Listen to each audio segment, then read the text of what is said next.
Alright जी, सो ये chapter हम पढ़ रहे हैं, इसका नाम है object relationships. Okay, it's A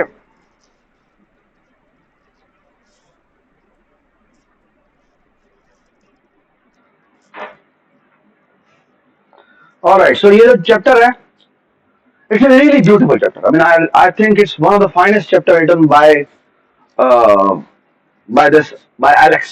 Okay, जो भी बंदा है इसने बुक लिखी है. अच्छा, मैं थोड़ा सा आपसे मैं पढ़ता हूँ. Life is full of recurring patterns. Okay, relationships and hierarchies between objects. By exploring and understanding these, we can gain insight into how real life objects behave, enhancing our understanding of these objects. Okay? For example, let's say one day you are walking down the street and you see a bright yellow object attached to a green shrubby object. Okay? हाँ जी, what do you think कि वो object क्या हुआ? हाँ, वो object क्या हुआ? वो पूरा ग्रीन वाला ऑब्जेक्ट क्या है आपके ख्याल में? हाँ, पौधा होगा. और वो जो येलो कलर का आपको नजर आ रहा है वो क्या होगा? वो फूल होगा, राइट? थिंग इज, आपको किसने बताया? मैंने सिर्फ सिर्फ अभी एक लाइन पढ़ी आपके सामने एंड यू इमीडिएटली रिकॉग्नाइज कि वो क्या चीज है. आपको ये समझ आ रही है क्या? This is how reality teaches you. Okay, ये जो ऑब्जेक्ट्स के दरमियान में रिलेशनशिप है वो आपको बहुत कुछ बता देता है. यार ये होगा, ये होगा, ये होगा, ये बात सुने, बिल्कुल इसी तरह. ओके, तो थिंग इज, आगे वो पूरी एक्सप्लेनेशन देता है. लेकिन अगला पैराग्राफ पढ़ते हैं. वो कहता है But how can you know that all of this without our ever encountering a plant of this type before? यानी आपने कभी शायद वो प्लांट कभी देखा भी ना हो. ठीक है, आप किसी फॉरेस्ट में गए हैं, आपको कोई प्लांट नजर आया जो प्लांट कभी भी आपने नहीं देखा, लेकिन आप इमीडिएटली रिकॉग्नाइज कर लेंगे कि ये प्लांट है, ये इसका फूल है. ओके, बिल्कुल इसी तरह. Now read this paragraph. Similarly, programming is also full of recurring patterns, relationships, and their hierarchy. Okay? Particularly when it comes to programming objects, the same pattern that governs real life objects are applicable to programming objects we create ourselves. By examining these in more details, we can better understand to improve code reusability and write classes that are more extensible. Okay? और actually ये जो पूरा chapter है ना, वो बहुत खूबसूरत इस सेंस में है कि वो आपको एक्चुअली पैटर्न्स बताता है. ओके, कि objects, this chapter is solely standing on objects के दरमियान में रिलेशनशिप. ऑब्जेक्ट्स के दरमियान में रिलेशनशिप के बारे में नाम ही है ऑब्जेक्ट रिलेशनशिप्स. ओके, किस तरह ऑब्जेक्ट दूसरे ऑब्जेक्ट के साथ रिलेट कर सकता है. Okay, alright. सो प्लीज ये आप थोड़ा आगे पढ़ लीजिए खुद ही. But let me talk about the first relationship. Okay, it's called object composition. Okay, अच्छा, ऑब्जेक्ट कंपोजिशन क्या होती है? ऑब्जेक्ट कंपोजिशन, कंपोज का मतलब क्या होता है सब बाय द वे? हाँ हाँ, बनाना. बिल्कुल ठीक बात है. ऑब्जेक्ट कंपोजिशन का मतलब है कि एक चीज बनाने के लिए मुझे ये चीज चाहिए. ये बात समझ? सो अगर हम कहते हैं कि फलानी चीज इज कंपोज्ड इन दिस, मतलब ये कि उस बड़ी चीज को बनाने के लिए आपको ये चीज उसके अंदर कंपोज करनी पड़ेगी. ये बात समझ आ रही? क्या मतलब है, अभी आपको पता लगेगा बड़ी डिटेल में इसके बारे में. अच्छा, ये जो ऑब्जेक्ट कंपोजिशन है ना, इसको यूजुअली हैज आर रिलेशनशिप कहते हैं.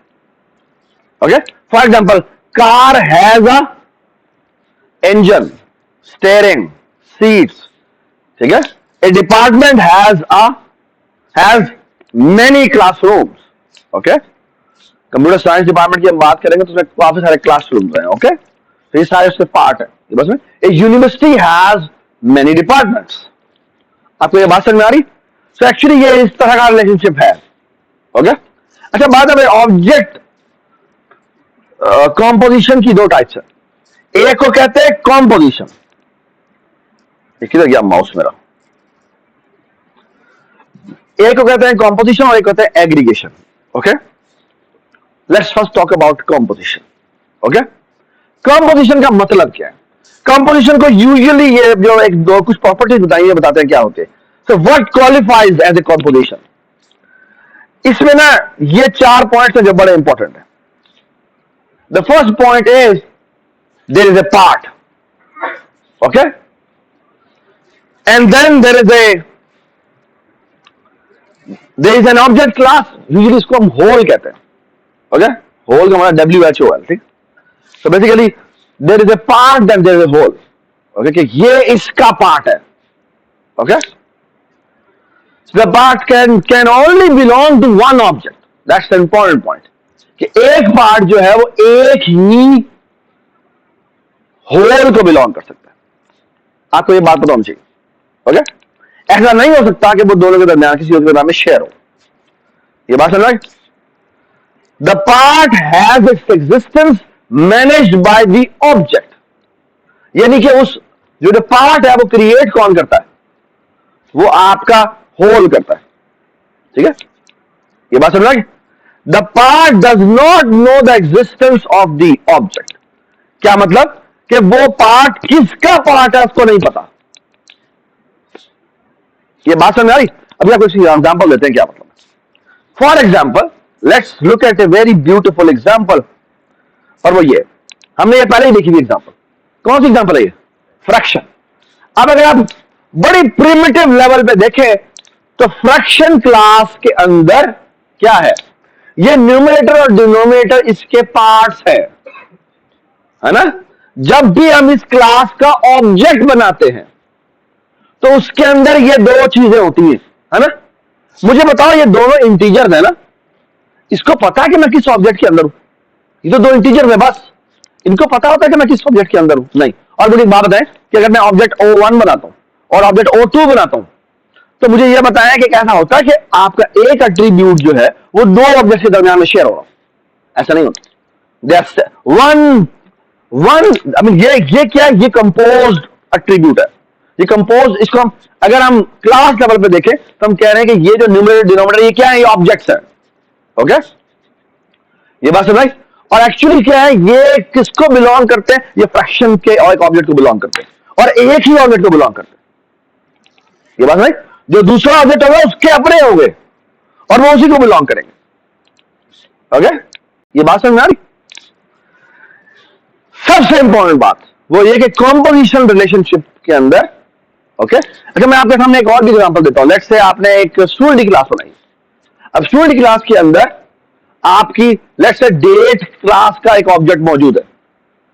और डेट क्लास का ऑब्जेक्ट का मतलब क्या है कि डेट स्टूडेंट की क्लास के अंदर DOB नाम का एक ऑब्जेक्ट मौजूद है जो डेट क्लास का इंस्टेंस है. ओके, अब उसे क्रिएट कौन करता है? उसे कौन क्रिएट करता है? यूजुअली हम क्रिएट कैसे करते हैं? यानी अगर मैं फॉर एग्जांपल आपके सामने यहीं पर एक थोड़ा सा मैं फॉन्ट जानबूझ के छोटा करता हूं ताकि मुझे जगह मिल जाए यहां पे. और let me try to talk about it. So यहां पे मैं क्लास बनाऊंगा, यहां पे मैं स्टूडेंट लिखूंगा ऐसे ही है. और यहां पे मैंने डेट टाइप का एक ऑब्जेक्ट बनाया हुआ है जिसका नाम रखा हुआ है DOB. ठीक है, और जब मैं यहां पे स्टूडेंट टाइप का कंस्ट्रक्टर बनाता हूं, ठीक है, इसमें जो भी एट्रीब्यूट्स आते हैं मैं कॉलर लगा के DOB का कंस्ट्रक्टर यहां पे कॉल करता हूं, है ना. ये मैंने किसके थ्रू कॉल किया? मेंबर इनिशियलाइजेशन लिस्ट के थ्रू कॉल किया. ये बात समझ? तो मतलब क्या है कि जब स्टूडेंट क्रिएट होता है तो उससे पहले कौन क्रिएट होता है? उससे पहले कौन क्रिएट होता है? डेट, उसकी जो DOB पड़ी हुई है वो क्रिएट होगी. एक्चुअली होल को क्रिएट होने के लिए किसको क्रिएट होना लाजमी है? इसके पार्ट्स को क्रिएट होना लाजमी है. जब पार्ट्स क्रिएट होंगे तो ही होल क्रिएट होगा. ये बात समझ? तो पहले किसने क्रिएट होना है? पहले पार्ट से क्रिएट होना. ये बात समझ में? ठीक है. और इसके लिए सबसे इंपॉर्टेंट चीज ये मेंबर इनिशियलाइजेशन लिस्ट है.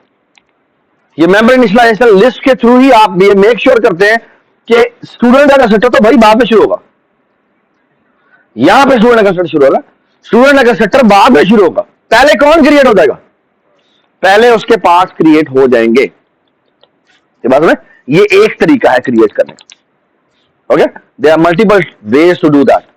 ओके, अब हम थोड़े से डिस्कस भी करते हैं, ठीक है। All right, let me take blue. All right, control plus,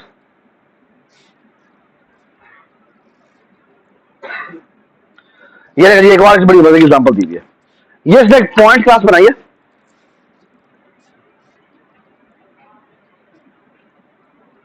ये इसने पॉइंट क्लास बनाई है, उसके अंदर ऑफ कोर्स एक एक्स पड़ा हुआ है और एक वाई पड़ा हुआ है, ठीक है। और ये एक्स, ये बेसिकली क्या करता है, इसलिए कौन सा कंस्ट्रक्टर है, ये कौन सा कंस्ट्रक्टर है, डिफॉल्ट कंस्ट्रक्टर है। ये इसका एक्चुअल कंस्ट्रक्टर जो पास होता है, जिसको ये मेंबर इनिशियलाइजेशन लिस्ट के थ्रू इनिशियलाइज कर देता है, ठीक है। आगे चलते हैं, ये देखें जी, ये क्या किया इसने, ये बताएं क्या किया।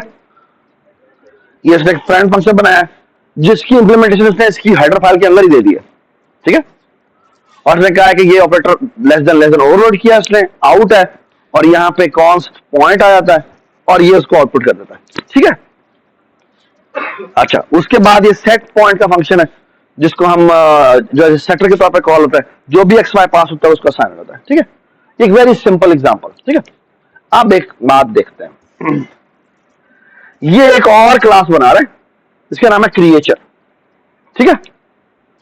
क्या नाम है इसका, क्रिएचर। अब क्रिएचर के अंदर दो चीजें, एक तो उसका नाम है और एक क्या है, एक है उसकी लोकेशन, ठीक है। लोकेशन क्या है बताएं मुझे, सॉरी, लोकेशन एक पॉइंट है, ओके। हर जो वो जो क्रिएचर है वो किस वक्त किस जगह पर है वो हम नोट करना चाहते हैं, ठीक है जी। अब एक्चुअली क्रिएचर की क्लास का कंस्ट्रक्टर है, उसके अंदर एक व्यू, स्ट्रिंग व्यू नाम का एक नेम पास होता है। I hope I will know what is string view.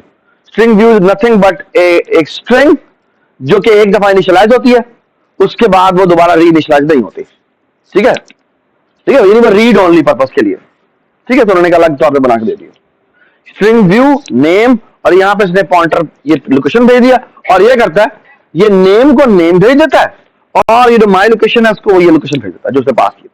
मुझे बताएं इस लाइन पे क्या कॉल हो रहा है, लाइन नंबर 17 पे क्या कॉल हो रहा है, हाँ? दो कंस्ट्रक्टर कॉल हो रहे हैं, कौन कौन से बताएं मुझे। कंस्ट्रक्टर है बड़े, बल्कि बड़े स्पेसिफिक कंस्ट्रक्टर हैं, कौन से कंस्ट्रक्टर है यार, कौन से बोलो, हाँ? कौन सा स्पेसिफाइड पैरामीटर कौन सा पास किया मैंने,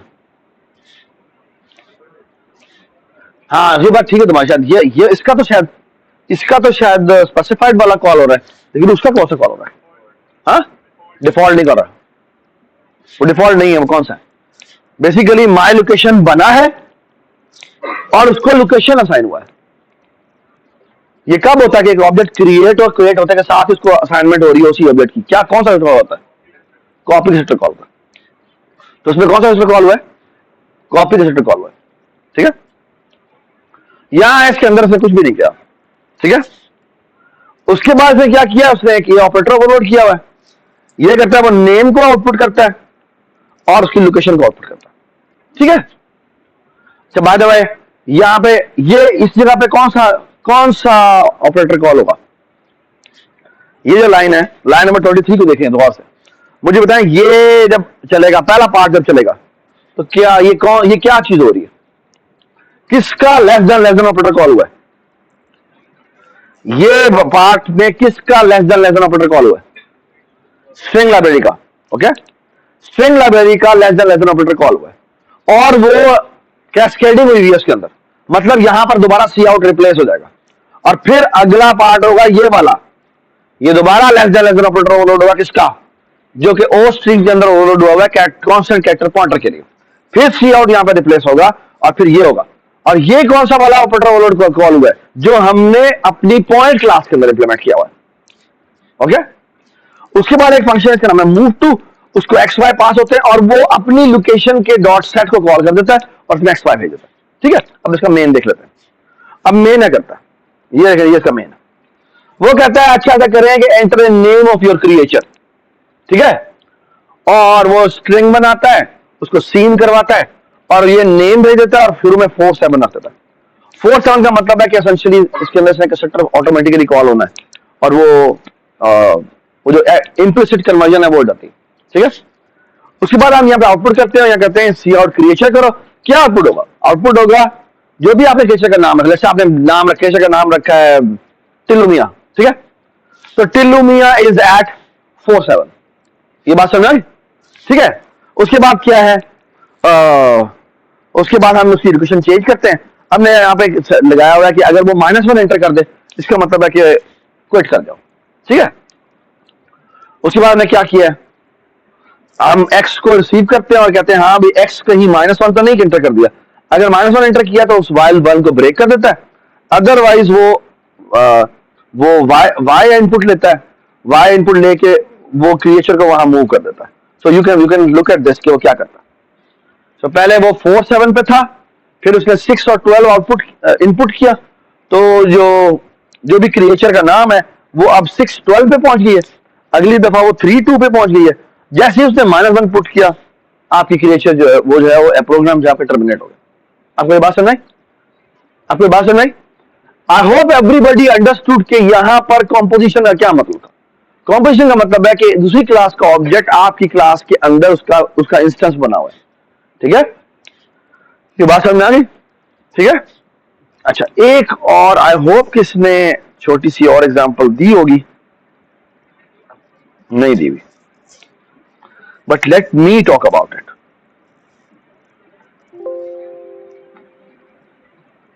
और की हो गया,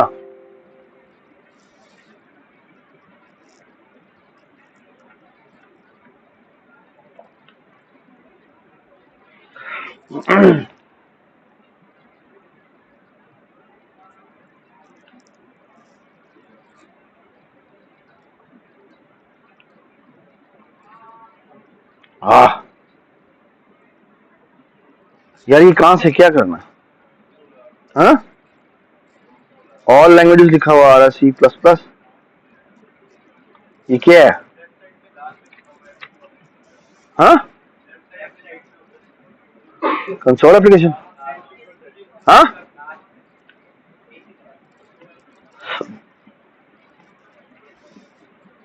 इसका नाम होते हैं जी objects.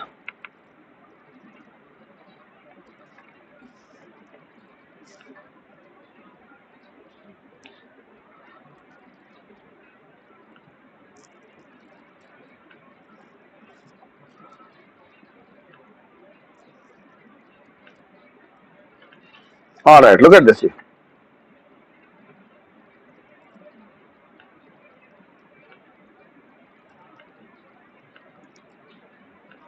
So look at this जी। अब हम एक और बड़ी मजे की बात बताते हैं आपको, और वो ये, ठीक है, क्लास है जिसका नाम है लेट्स से A।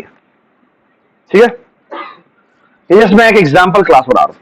ठीक है, क्लास है A, इसके अंदर कोई एट्रीब्यूट है, आई डोंट केयर। ठीक है, यहां पे मैं क्लास B बनाता हूं। ठीक है, यार इसका दिमाग खराब है।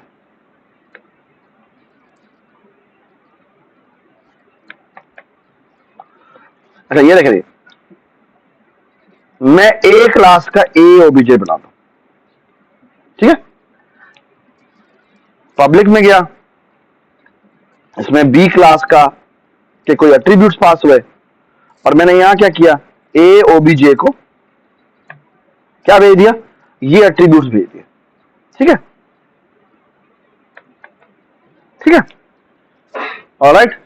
एक तरीका ये है क्रिएट करने का कॉम्पोजिशन।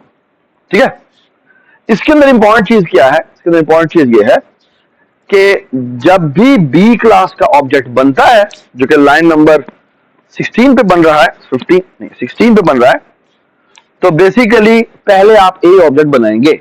ओके, एक तरीका ये है क्रिएट करने का। ठीक है, जो हमने देख लिया। अच्छा एक और बड़ी जरूरी बात है, और वो जरूरी बात यह है कि ये एक तरीका है, एक तरीका और भी है कंपोजिशन करने का, वो है क्लास C। ठीक है। और मैं क्या करता हूं, अगेन ए क्लास का एक ओबीजे बनाता हूं, लेकिन अब ओबीजे नहीं बनाता, पॉइंटर बनाता हूं। ठीक है, यहां पे करता हूं पब्लिक, और यहां करता हूं क्या, यहां करता हूं सी क्लास का मेरा कंस्ट्रक्टर हुआ, इसके अंदर जो पैरामीटर भेजने मैंने भेजे। ठीक है, और यहां पे मैं कुछ भी नहीं करता। ठीक है, और यहां क्या करता हूं, यार इसका दिमाग खराब है यार, और यहां मैं क्या करता हूं, यहां आके मैं इस ओबीजे को, जो भी इसका नाम है, ए ओबीजे कर देते हैं।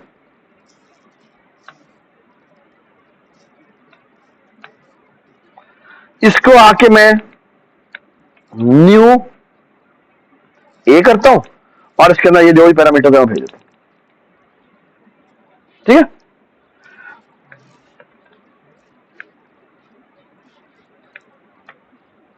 अच्छा मुझे एक बात बताए, ये जो सी है उस क्लास में ए ऑब्जेक्ट का ऑब्जेक्ट मौजूद नहीं है, क्या मौजूद है, पॉइंटर मौजूद है। लेकिन आपने किया क्या है, आपने किया यह है कि उस पॉइंटर के ऊपर एक ऑब्जेक्ट क्रिएट किया है। किसने क्रिएट किया इसको, किसने क्रिएट किया, हाँ, इसको क्रिएट किया है सी क्लास ने, ऐसे है। इसको डिस्ट्रॉय करने की रिस्पॉन्सिबिलिटी किसकी होगी, सी की ही होगी। विच मीन्स क्या हुआ, इसके डिस्ट्रक्टर के अंदर, इसके डिस्ट्रक्टर के अंदर क्या करेंगे हम, इसके डिस्ट्रक्टर के अंदर आप सबसे पहले आगे क्या करेंगे मुझे बताएं, हाँ, आप इस ए ओबीजे को डिस्ट्रॉय करेंगे, यानी डिलीट कमांड लिखेंगे इसके ऊपर। आपको ये बात समझ आई, यानी इसकी क्रिएशन की रिस्पॉन्सिबिलिटी किसकी है, सी क्लास की है। इसकी डिस्ट्रॉय करने की रिस्पॉन्सिबिलिटी किसकी है, सी क्लास की है। ये बात समझ आई, ठीक है। अच्छा एक बात और बताएं, क्या मुझे एक बात बताएं, ए ओबीजे को पता है कि मुझे क्रिएट किसने किया था, ए ओबीजे के पॉइंटर को पता होगा मुझे क्रिएट किसने किया, नहीं पता होगा, है ना। ये इस वक्त सी क्लास के C1 ऑब्जेक्ट के अंदर मौजूद है या C2 ऑब्जेक्ट के अंदर मौजूद है, इसको नहीं पता। ये बात समझ, ठीक है। तो जिस ऑब्जेक्ट का डिस्ट्रक्टर कॉल होगा वो अपने इस ऑब्जेक्ट को जाकर डिस्ट्रॉय करेगा। ये बात समझ, ठीक है। सो एक बात सुने गौर से, बाद में ये काम आप पहले कर चुके हैं, कर किया, पॉलिनोमियल क्लास बनाई आपने। पॉलिनोमियल क्लास के अंदर जो कोएफिशिएंट्स की अरे थी उसकी क्रिएशन की रिस्पॉन्सिबिलिटी किसकी थी, पॉलिनोमियल क्लास की रिस्पॉन्सिबिलिटी। उसको डिस्ट्रॉय करने की रिस्पॉन्सिबिलिटी किसकी थी, उसी पॉलिनोमियल क्लास की रिस्पॉन्सिबिलिटी। अगर आपने डिस्ट्रक्टर नहीं बनाया तो डिस्ट्रक्टर बनाना चाहिए था, ठीक है। Alright, I hope everybody understood this thing कि आपको क्रिएट भी करना आपकी रिस्पॉन्सिबिलिटी है और डिस्ट्रॉय भी करना आपकी रिस्पॉन्सिबिलिटी। ओके, इसका स्ट्रिंग क्लास है, स्ट्रिंग क्लास के अंदर जो कैरेक्टर पॉइंटर पड़ा हुआ है जो कैर्स की तरफ पॉइंट करता है वो उसके अंदर क्या हुई है, उसके अंदर कॉम्पोजिशन हुई है। हालांकि पढ़ा उसके अंदर पॉइंटर हुआ है, लेकिन वो पॉइंटर जिस मेमोरी की तरफ पॉइंट कर रहा है वो मेमोरी क्रिएट किसने की थी, इसी क्लास के ऑब्जेक्ट ने की। आपको ये बात समझ में क्या बात कर रहा हूं कि अगर उस जो भी, अगर यदि आमतौर पे लोग कहते हैं कंपोजिशन के लिए ना ऑब्जेक्ट होना जरूरी नहीं, ऑब्जेक्ट होना जरूरी नहीं है, पॉइंटर के थ्रू भी कंपोजिशन हो सकती है। दो तरीके से कंपोजिशन हो सकती है, एक है कि उसका ऑब्जेक्ट पढ़ाओ, ठीक है। दूसरी तरीके से क्या हो सकता है, क्या हो कि पॉइंटर पढ़ाओ और उसके थ्रू आपने मेमोरी खुद एलोकेट की हो। ओके, आपकी क्लास ने जो है वो उसकी मेमोरी एलोकेट की थी और उसे डिस्ट्रॉय भी करना फिर उसकी रिस्पॉन्सिबिलिटी हो। डिस्ट्रॉय का मतलब है डिलीट करना। ये बात समझना है, ठीक है। Everybody understand this, okay. This is an important distinction to understand जी। जो बी क्लास में बनाई उसके अपने 5-6 कंस्ट्रक्टर हैं, एक 5-6 कंस्ट्रक्टर्स हैं, आ गए। पॉलिनोमियल क्लास ले लो, उसके 5-6 कंस्ट्रक्टर थे। पॉलिनोमियल में हमने एक की जगह फ्रैक्शन क्लास के कोएफिशिएंट बना लिए, उसके अपने 5-6 कंस्ट्रक्टर थे। तो दोनों के जो इनिशियलाइजेशन में मल्टीपल पेयर बनेंगे, मतलब उसके 5 के साथ 5 बनेगा, मतलब टोटल 15-20 को कंस्ट्रक्टर बनेंगे। पता नहीं तुम क्या कह रहे हो। पॉलिनोमियल की क्लास है, हाँ? उसके अपने 4-5 कंस्ट्रक्टर हैं, ठीक है। एंड फ्रैक्शन की क्लास हमने उसके अंदर डाल दी इंटीजर की जगह कोएफिशिएंट के साथ। अच्छा ठीक है, और उसके अपने 4-5 कंस्ट्रक्टर थे फ्रैक्शन के। ठीक है। नंबर वाइज इनिशियलाइजेशन के अंदर जो हम बी के अंदर कर रहे थे, हाँ, वो सारे पेयर बनेंगे कि बी के पहले कंस्ट्रक्टर एक जो जो आपकी रिस्पॉन्सिबिलिटी बनती है, जो जो आपको सूटेबल लगता है उसको आप कॉल करेंगे वहां से, ठीक है। जो जो आपके यानी बेसिकली जिस जिस तरीकों से आपकी पॉलिनोमियल के कोफिशिएंट्स आपको रिसीव हो सकते हैं वो आपको बताने पड़ेंगे। सारे कम्युनिकेशन तो हो सकता है सारे, ठीक है, हो सकता है ना बने, ठीक, इट डिपेंड्स किस तरह की रिक्वायरमेंट है आपकी, ठीक है। आपको अच्छी किस बात चाहिए? आप दोनों खड़े हैं, दोनों खड़े हैं,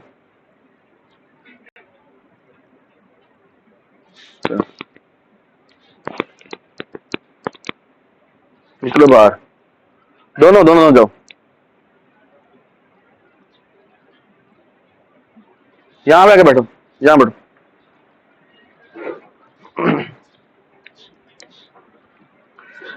ऑल राइट, एग्रीगेशन।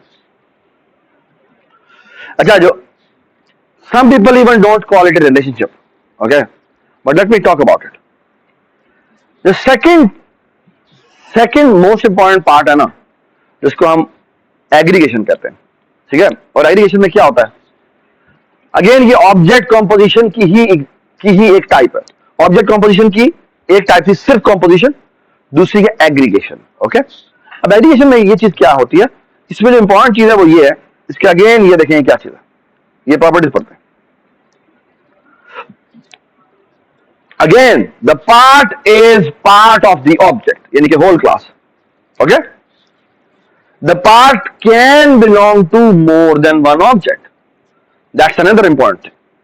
क्या डिफरेंस है? डिफरेंस ये है कि अब जो पार्ट है वो मल्टीपल क्लासेस में बिलोंग कर सकता है, ठीक है, जो कि परेशान कौन बात होनी चाहिए। लेकिन जो थर्ड पॉइंट है, which is going to make you understand this, वो क्या कह रहा है?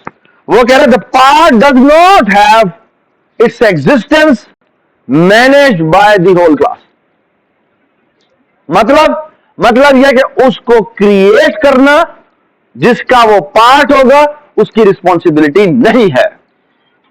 इसका मतलब क्या है? इसका मतलब है आपको वो बना बनाया ऑब्जेक्ट पास होगा और आपने क्या करना है, उसको साथ किसी तरह से उसके उस पॉइंटर को या एक रेफरेंस को अपने पास मेंटेन करना होगा। आपको ये बात समझ में आई मैंने क्या बात की? ठीक है, यानी आपको आपका काम नहीं है उसे क्रिएट करना, आपका काम नहीं है उसे डिस्ट्रॉय करना। ये बात समझ आई? ठीक है, एग्जांपल बताते हैं। मैं आपको एक बहुत खूबसूरत एग्जांपल बताता हूं, बहुत खूबसूरत इसकी एप्लीकेशन भी है कि sometimes it is absolutely needed. क्यों? क्योंकि फॉर एग्जांपल आप सारे स्टूडेंट्स हैं, किसके स्टूडेंट है? आईटीयू के स्टूडेंट। आपकी क्लास का जो ऑब्जेक्ट होगा, उस क्लास को पता होना चाहिए कि वो किस यूनिवर्सिटी को बिलोंग करता है ना। अब क्या आप ये करेंगे कि उसमें यूनिवर्सिटी टाइप का एक ऑब्जेक्ट बना दें? नहीं, क्योंकि अगर आप यूनिवर्सिटी टाइप का ऑब्जेक्ट बनाएंगे तो क्या प्रॉब्लम होगा सर? बताएं क्या प्रॉब्लम होगा सर? अगर आप हर एक स्टूडेंट के अंदर यूनिवर्सिटी क्लास का ऑब्जेक्ट बना पड़े, what is the problem with this idea? अगर मैं एक कर दूं तो क्या होगा? कि लेट्स से यूनिवर्सिटी में कुछ चेंजेस होती है, क्या रेट होती है? लेट्स से उसने कहा कि उसके पहले यार एक और डिपार्टमेंट के अंदर ऐड हो गया, मतलब कि पहले 5 डिपार्टमेंट थे, अब एक 6 डिपार्टमेंट हो गए, साइकोलॉजी का डिपार्टमेंट भी हमने इसके अंदर ऐड कर दिया। ये बात है, क्या मसला होगा? सारे स्टूडेंट्स के अंदर रिकॉर्ड के अंदर जाके उसको अपडेट करना पड़ेगा। आपको समझ में आ रही है what's the complication in that, है ना? But if we do this, कि क्या करें हम, हर एक स्टूडेंट के ऑब्जेक्ट के अंदर या तो उसका रेफरेंस सेव कर दें, ओके, या सिर्फ उसके अंदर उसका यूनिवर्सिटी टाइप का पॉइंटर पड़ा, और जब भी कोई स्टूडेंट का ऑब्जेक्ट बनता है उसके अंदर उस यूनिवर्सिटी का पॉइंटर भेज दिया जाए। पॉइंटर भेज दिया जाएगा मतलब है कि आपके अंदर जो, आपके ऑब्जेक्ट के अंदर जो यूनिवर्सिटी टाइप का एक पॉइंटर आपने रखा हुआ है, उसे ऐसा करो इसकी तरफ असाइनमेंट कर दो, ताकि जब भी तुम्हें यूनिवर्सिटी को कोई क्वेरी करनी हो, आप अपने उस पॉइंटर के थ्रू कहेंगे मुझे फलानी चीज दे दो, वो तुम्हें फलानी चीज दे देगा। क्या फायदा हुआ उसका? अब अगर यूनिवर्सिटी के अंदर कोई भी चेंजेस होती है, वो चेंजेस आपको पॉइंटर के थ्रू रिसीव हो जाएंगी और आपको कोई भी अपडेट करने की जरूरत नहीं। आपको ये बात समझ आई? Everybody understood what's the idea behind it, okay.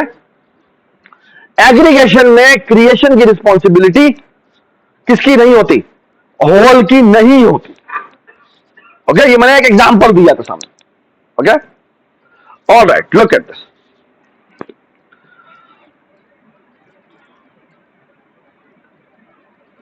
ये देखें, ये इसने एक बड़ी बड़ी एग्जांपल दी है। उसने कहा एक टीचर है, ठीक है। अब टीचर जो है उसके अंदर उसका नाम पड़ा होता है, ठीक है। अच्छा, और एक डिपार्टमेंट है, ठीक है। अब डिपार्टमेंट में लेट्स से उसने कहा कि मेरे पास एक टीचर पड़ा हुआ है, और एक लेट्स से डिपार्टमेंट में एक ही टीचर है, ठीक है। और बाद में देखें यहां पे से क्या लिखा हुआ है, बताएं मुझे। इसने टीचर टाइप का ऑब्जेक्ट नहीं बनाया, क्या बनाया है? टीचर टाइप का एक रेफरेंस बनाया है। ये बात सुनाई? What it has created is a reference, okay. आगे देखिए क्या होता है। इसको एक टीचर टाइप का ऑब्जेक्ट पास होता है, ऑब्जेक्ट भी नहीं बल्कि उस ऑब्जेक्ट का रेफरेंस पास होता है, और हम क्या करते हैं, हम उस रेफरेंस को इस रेफरेंस के साथ असाइनमेंट कर देते हैं। ये बात समझ में क्या मतलब है? मतलब यह कि इस डिपार्टमेंट की क्लास में जो रेफरेंस मौजूद है, इसको वो वाला रेफरेंस मिल गया जो कहीं और से क्रिएट होके जब डिपार्टमेंट क्रिएशन की बारी आएगी उस वक्त आपको पास होगा। आपको ये बात समझ में आई मैंने क्या बात की? ठीक है, लुक एट दी क्लास है। अब मैं मेन देखता हूं, टीचर क्लास का ऑब्जेक्ट मेन में पहले बना है। अब जब मैं डिपार्टमेंट की क्लास का ऑब्जेक्ट बनाता हूं तो इसमें ये बॉब भेज देता हूं। ये बात समझ आई? और जब बॉब मैंने भेज दिया तो क्या हुआ, ये डिपार्टमेंट बना, डिपार्टमेंट का जो भी आउटपुट होना था मैंने आउटपुट की, ठीक है। और जब ये डिपार्टमेंट का स्कोप खत्म हो गया, खत्म होने का मतलब क्या है मैडम आप बताएं, आप बताएं ये क्या मतलब है इसका, बताएं क्या मतलब है इसका। ये जब स्कोप शुरू होगा उसमें डिपार्टमेंट बनेगा, स्कोप खत्म होगा तो क्या होगा, तुमसे नहीं पूछा मैंने, हाँ जोर से बोले, क्या डिस्ट्रॉय हो जाएगा? डिपार्टमेंट डिस्ट्रॉय हो जाएगा। मुझे बताएं बॉब डिस्ट्रॉय होगा? ये जो बॉब का ऑब्जेक्ट है ये डिस्ट्रॉय होगा? नहीं होगा, बॉब अभी भी अवेलेबल है। ये बात समझ आई? और आप जब यहां पे आउटपुट करेंगे हम तो बॉब स्टिल एग्जिस्ट आएगा। ये बात समझ आई? इसका मतलब क्या है कि अगर डिपार्टमेंट डिस्ट्रॉय भी हो रहा तो वो टीचर डिस्ट्रॉय नहीं होता। ये बात समझ आई? आपको ये बात समझ आई है कि क्या एग्जांपल दिए मैंने, ठीक है। ऑलराइट, सो एग्रीगेशन के अंदर जो इंपॉर्टेंट चीज है वो ये है कि उसकी क्रिएशन, ऑब्जेक्ट की क्रिएशन जो है वो क्या नहीं होती,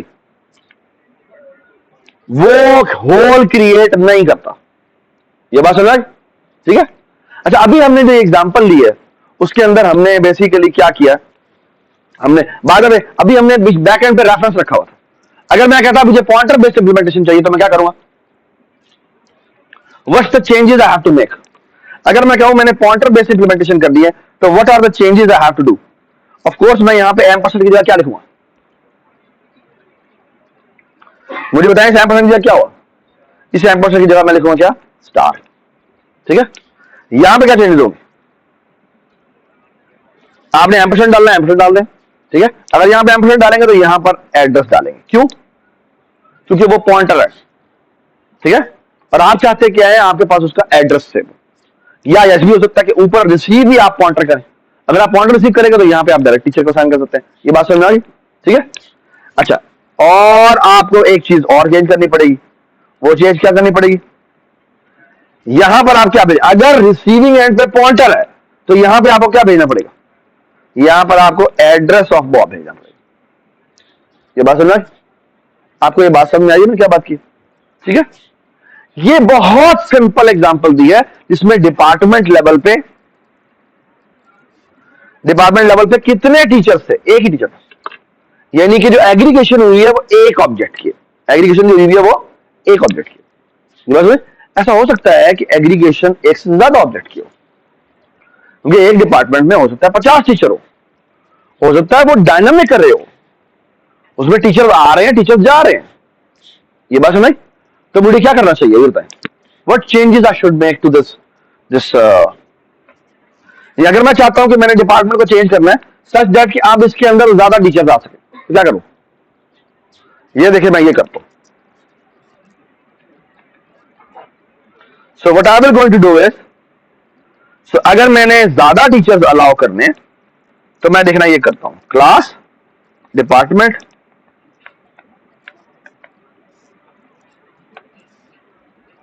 और मैं यहां पे करूंगा वेक्टर ऑफ टीचर पॉइंटर, ठीक है। और अब मैं क्या करूंगा, जो डिपार्टमेंट लेवल पे कंस्ट्रक्टर है, ठीक है, इसके अंदर सिर्फ और सिर्फ एक नाम आता है, स्ट्रिंग नेम, ठीक है। इससे मैं चेंजेस कर रहा हूं, यहां पे से डिपार्टमेंट में कोई नाम नहीं है ना, सिर्फ में टीचर है। तो मैं एक चेंजेस और कर रहा हूं, वो ये कि ऐसा करें, एक काम कर दें, यहां पे क्या लिखें, स्ट्रिंग नेम भी कर दें। स्ट्रिंग नेम का मतलब है कि आपके डिपार्टमेंट का नाम क्या है, ठीक है। तो यहां पे अंडरस्कोर नेम आता है और मैं यहां पे कुछ भी नहीं करता, नेम को असाइन कर देता हूं, क्या बेटा, अंडरस्कोर नेम, ठीक है। एक्सेट्रा खत्म हो गया। अब मैं यहां पे लिखता हूं वॉइड इंसर्ट ए टीचर, ठीक है। और मैं क्या करता हूं, उसमें मैं टीचर टाइप का एक पॉइंटर भेज देता हूं पी के नाम से, ठीक है, या टी कर देते। कैन एनीबॉडी गेस कि इसमें मुझे क्या करना चाहिए? शाबाश, किसने बोला बेटा? शाबाश। All I have to do is ts dot push underscore back और इसमें टी भेज दें, ठीक है, डन। ओके, तो एक टीचर जो है उसके अंदर ऐड हो गया। मुझे बताएं क्या टीचर का ऑब्जेक्ट ऐड हुआ है? नहीं, टीचर का क्या ऐड हुआ है? टीचर का एक पॉइंटर ऐड हुआ है। ये बात है, जिस तरह आप रिमूव टीचर भी कर सकते हैं, ठीक है। रिमूव टीचर भी बनाना चाहे तो उसमें नेम पास हो, वो देखे, स्कैन थ्रू करे, और उस टीचर के अंदर गेट नेम का फंक्शन होना चाहिए जो कि नाम रिटर्न करे और उन दोनों के दरमियान कंपेयर करे। अगर वो उसके बराबर है तो उस पॉइंटर को वहां से रिमूव कर दे, डिलीट ना करे, उस पॉइंटर को वहां से रिमूव। ऐसा हो सकता है कि जो टीचर है वो इस डिपार्टमेंट से निकल के इस डिपार्टमेंट में आ जाए। जैसे फॉर एग्जांपल हमारे कई टीचर हैं जो आईटीयू में, जो इलेक्ट्रिकल डिपार्टमेंट से कंप्यूटर साइंस डिपार्टमेंट में आए, और कोई टीचर ऐसे भी हैं जो कंप्यूटर साइंस डिपार्टमेंट से इलेक्ट्रिकल इंजीनियरिंग डिपार्टमेंट चले गए। आपको ये बात समझ में आई मैंने क्या बात की? ठीक है, तो इस तरह कोई भी सिस्टम बनाने को आ सकता है। So the thing is that I am saying is कि ऐसा हो सकता है कि आपकी एग्रीगेशन मल्टीपल एग्रीगेशन हो रही, ठीक है। मल्टीपल एग्रीगेशन का मतलब यह है कि आपने बैकएंड पे एक अरे रखी होगी, ठीक है। वेक्टर का आपको पता है, वेक्टर एक डायनामिक अरे है और वो खुद पीछे से ग्रो हो जाती है। अगर आपने वेक्टर खुद नहीं बनाना, आपने खुद करना है, तो यहां पर टीचर्स टाइप के पॉइंटर का पॉइंटर होगा। पॉइंटर का पॉइंटर क्यों होगा? यानी डबल पॉइंटर होगा। क्यों? क्योंकि पॉइंटर उसने सेव करने और वो डायनामिक होनी चाहिए। ये बात समझ? तो वो बेसिकली जो भी पॉइंटर आएगा वो पहले 5 साइज की अरे बना रहा है, फिर 6 साइज की अरे बनाएगा, फिर 7 साइज की अरे बनाएगा, और वो बेसिकली पुराने वाले pointer as it is save होंगे और फिर एक पॉइंटर की एडिशन हो जाएगी। ये बात समझ आई? ठीक है। इस तरह की कोई भी चीज आपको एग्जाम में पूछने के लिए आ सकती है कि आप फॉर एग्जांपल डिपार्टमेंट इंप्लीमेंट करें, वेक्टर से इंप्लीमेंटेशन नहीं करनी। ओके, वेक्टर से इंप्लीमेंटेशन नहीं करने का मतलब क्या है? क्या करना है? आपने खुद ही ये एग्रीगेशन मल्टीपल एग्रीगेशन इंप्लीमेंट करनी है, और क्या करना है, और पॉइंटर्स आपको पास हो रहे होंगे। ये बात समझ में आ गई बेटा आपको? ठीक है, वेरी गुड। आगे बेसिकली इसका एक इसने एक और एग्जांपल बनाई है जो कि वेक्टर ऑफ कांस्टेंट है, इसमें रेफरेंस रैपर होता है। मैंने आपको इससे बेहतर तरीके से बता दिया, ठीक है। ये आप पढ़ना चाहे तो पढ़ सकते हैं। देयर इज ए, अच्छा मैं आपको बताता हूं, एक बड़ी मजेदार चीज होती है, कहते हैं reference wrapper. Okay, reference wrapper क्या होता है कि एक क्लास है, जिस तरह से स्ट्रिंग व्यू क्लास थी ना, इस तरह रेफरेंस रैपर क्लास भी होती है। उसमें आप कहते हैं कि फॉर एग्जांपल जैसे रेफरेंस रैपर को उसने एक्सप्लेन किया पहले ये क्या होता है कि फॉर एग्जांपल मैं कहता हूं ये नेम्स, इससे मैंने 2 स्ट्रिंग्स बनाई और मैंने कहा कि मैंने एक वेक्टर बनाया और मैंने कहा ये मेरे रेफरेंस रैपर है। रेफरेंस रैपर का मतलब होता है कि इसको जो असाइनमेंट होगी ना, वो मैं उसका रेफरेंस हूं। मतलब देखिए, इसने कहा मैंने नेम्स की अरे बनाई, नेम्स का वेक्टर बनाया, और वो टॉम और बर्टा के रेफरेंसेस हैं, ठीक है। अच्छा, अब क्या होता है अगर फॉर एग्जांपल वो कहता है कि इसी तरह वो स्ट्रिंग जिम कर देता है और यहां पे नेम डॉट इम्प्लेस जिम कर देता है। ओके, और फिर वो क्या करता है कि वो हर एक के नाम को उठाता है और इसके साथ स्पेस बीम शेप कर देता है। अच्छा, अब अगर मैं जिम को आउटपुट करूं तो वो डिस्प्ले क्या करेगा? जिम बीम करेगा। ये बात समझ? इसने किया क्या? मतलब ये है कि अगर मैं अब चेंज करता हूं, क्या चेंज करता हूं, मैं इस रेफरेंस रैपर के थ्रू किसी को चेंज करूंगा तो क्या होगा, जो ओरिजिनल है उसके अंदर चेंजेस होंगे। ठीक है, तो रेफरेंस रैपर का फायदा ये होता है बेसिकली कि अभी तो मैंने पॉइंटर बेस्ड इंप्लीमेंटेशन की थी ना, तो कई लोग होते हैं उनको पॉइंटर से घबराहट होती है। ठीक है, तो अगर मैंने एक अरे बनानी है और रेफरेंसेस की अरे, तो वो मैं कैसे बनाऊं, आपको समझ में आई मैंने क्या बात की? अगर मैं आपको कहूं कि जब आमतौर पर हम रेफरेंसेस कैसे बनाते हैं, बताएं कैसे बनाते हैं, एम्परसेंड बनाते हैं, लेकिन हम करते क्या है, जैसे ही रेफरेंस बनाते हैं साथ उसको असाइनमेंट करनी होती है ना। अब अगर मैं कहता हूं मेरे पास कोई ऑब्जेक्ट आया है, मैंने उसका रेफरेंस बनाना है बैक एंड पे, तो मैं कैसे बनाऊं?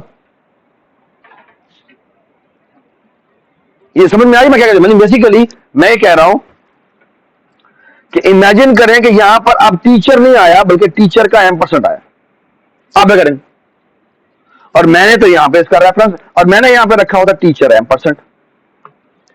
Can you see a problem? क्या होगा प्रॉब्लम? यहां पर प्रॉब्लम आ जाएगा। क्या प्रॉब्लम आ जाएगा?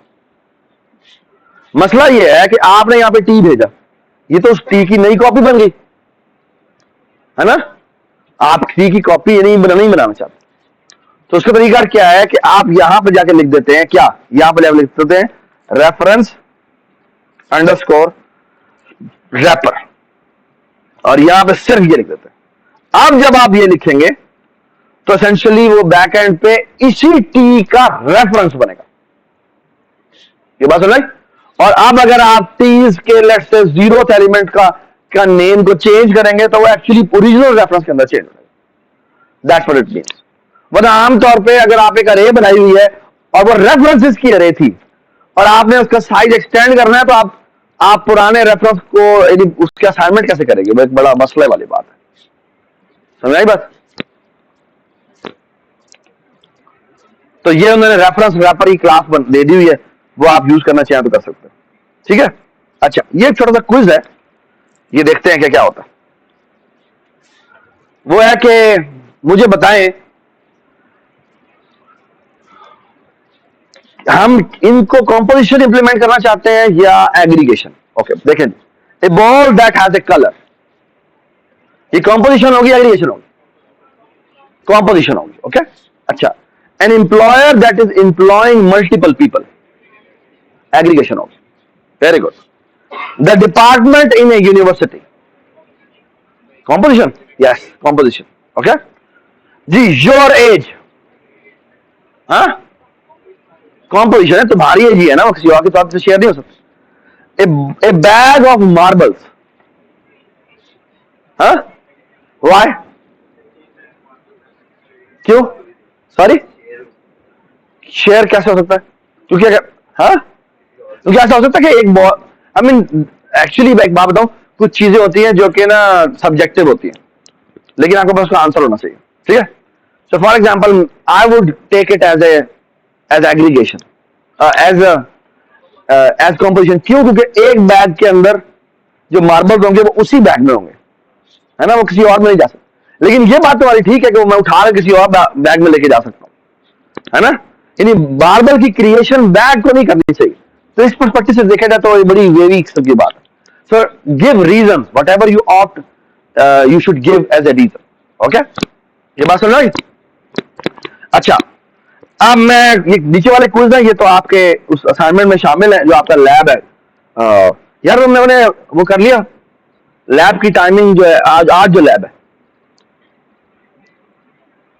अच्छा, the third relationship is actually called association. Association में और क्या फर्क सिर्फ इतना है कि एग्रीगेशन में तो आपको देखना, मैं अभी ये फर्क दिखाता हूं, आपको लगेगा यार ये तो बिल्कुल एग्रीगेशन है। And you tell me there is a difference between aggregation and this, what is that difference? Look at this, क्या है एसोसिएटेड ऑब्जेक्ट। एसोसिएशन का मतलब यह है कि मेरे पास अगेन उस चीज का पॉइंटर होगा। Okay, look at this, the associated object is otherwise unrelated to the other object. Okay, the associated object can belong to more than one object.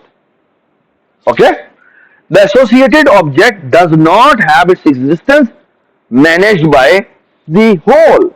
Okay, or क्या, the associated object may or may not know the existence of the other object. What's the difference? What is the difference? अगर आप difference देखें तो actually आखिरी और पहला है। आखिरी का मतलब क्या है? उसके अंदर आपको लाजमी नहीं था, यानी उसमें जो एग्रीगेटेड चीज होती है वो उसको नहीं पता होता कि वो किसके अंदर एग्रीगेट हुई है। यहां पर ऐसा हो सकता है कि इसको उसका पता, उसको इसका पता। ये बात समझ। और दूसरी बात ये कि they are unrelated things. Unrelated का मतलब है कि इनकी अपनी एग्जिस्टेंस है, इनकी अपनी एग्जिस्टेंस है, होल पार्ट वाला रिलेशनशिप नहीं है।